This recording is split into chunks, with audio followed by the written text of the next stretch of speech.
पाशवी बलात्कार केला, पकडले त्यांना सगळ्यांना. साहेब आता मी त्यांना भेट देऊन आलो आपल्या सगळ्यांच्या वतीने.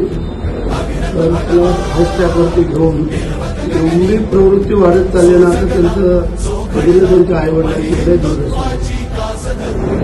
मी त्यांना सांगितलं काय लागेल ती मदत, मुख्यमंत्री आम्ही सगळे आहोत.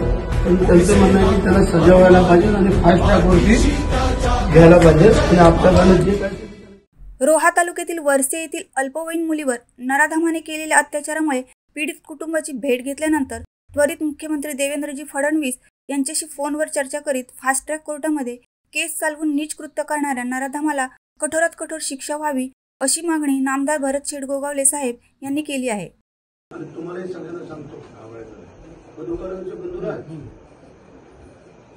चुकीला माफी नाही. चुकून चूक झाली तर आपण समजू शकतो, या जाणून बुजून चूक आहे. आज यांचं घर उद्ध्वस्त झालं, उद्या आणखी तुमच्या कोणाचं होणार नाही. कशावरून जे आता झालंय ठीक आहे, तिचा बळी गेला एक धरून झाला, पण त्याचं प्रायश्चित हे आता आठवण आहे. तर आमच्यावरून जेवढं काय होईल ते आम्ही करू.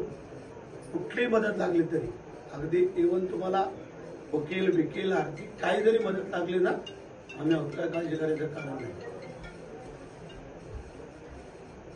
रायगड प्रतिमा न्यूज ब्युरो रोहा.